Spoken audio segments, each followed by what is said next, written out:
mikasika ny AGOA dia tsara fantaratsika moa inona marina moa ny AGOA.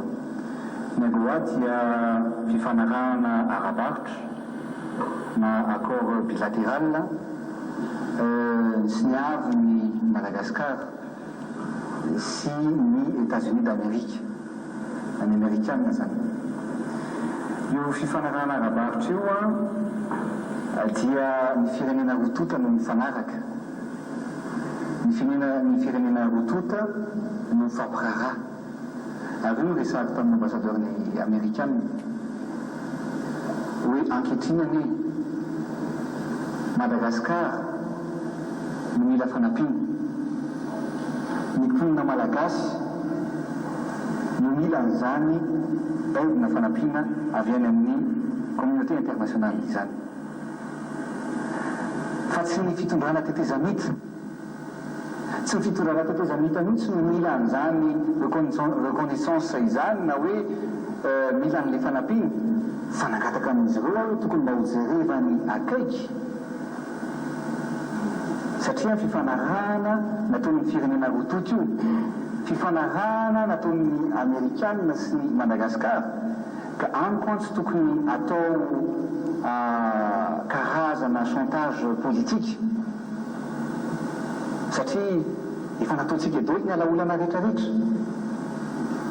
Ary io zany tiako lazaina dia manao antsoavo amin'ny Amerikanina indrindrindrindra satria ry zareo dia tamin'ny taona 2010 dia ny Nations Unies nanaka ny fanapahan-kevitra hoe le droit de protéger les populations les plus vulnérables.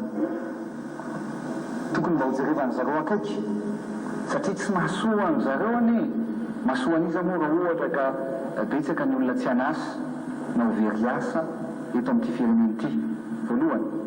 Faharoa, ny firenena malagasy ankehitriny dia afaka manatanteraka tsara ny commande izay ataon'ny Amerikanina. Fa tsy hoe misy bomba mipoaka ety zareo ka matahotra ry zareo sao dia tsy afaka milivre na manatanteraka ny commande izay ataon'izy ireo ny firenena malagasy. Afaka atao tsara zany. Ny olana misy eto Madagasikara dia ny olana mifanovana tiany malagasy atao amin'ny sehatra politika, amin'ny sehatra ekonomika, indrindra fa amin'ny sehatra tokony reny tokony mba ho jerevany zareo akaiky izay mahasoa raha tiany ry zareo Madagasikara. Raha tiany ny mponina ato aminy dia raha tiany ny fiara-miasa amin'ny Madagasikara dia tokony ho jerevan'ny Amerikanina soma tsara izany zavatra zany satria ny fanapahana ny AGOA dia ataoko fa fanasaziana ny vahoaka malagasy izay mangetaheta fanovana. Marina nefa mandalo fitsarotra ny firenena ankehitriny satria mikasika ny investissement marina fa naiza na izay ratany raha tsy mitombona soma tsara ny filaminana na ny garantie ny investissement rehefa mifitenenana dia sarotsarotra ny olona ampiasa vola. Satria ratany misy any amin'ny reny any Banque mondiale ohatra dia misy indicateur milaza hoe aiza ny firenena afaka anaovana investissement amin'izao raha fotoan'izao. Marina fa Madagascar satria ao anatin'ny situation exceptionnelle tsika nefa efa ny safidiny malagasy, efa ny safidiny ankamaroany malagasy amin'ny fanovana dia lalana tsy maintsy zorany io ary lalana sarotra. Fa ny kosa dia ny fitondrana tetezamita dia miasa andro aman'alina ary manao ny henan-tso-zavatra mba hanavotana amin'ity firenena ity mba hampiverina ny mpampiasa vola ary indrindrindrindra mba hananan'izy ireo ihany koa fatokisana amin'ny firenena malagasy. Fanontaniana voalohany nakeo apetrako andriamato présidente dia tsy napetrako ilay izy fa zao vao apetrako.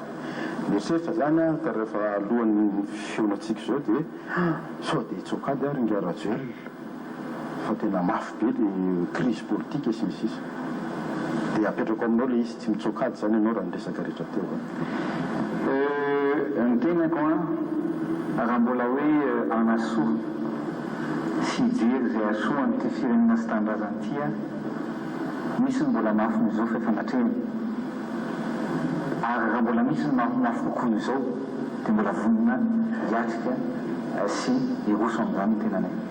Ary na hifarany amin'ny resaka fampitaovana antsika hoe fanasaziana sy ohatran'izany ataoko angambany fa ny olona izay maniry ny anasoa pretan-drazana sy ny firenena misy anazy tokony ho récompensena azy fa tsy tokony ho saziana.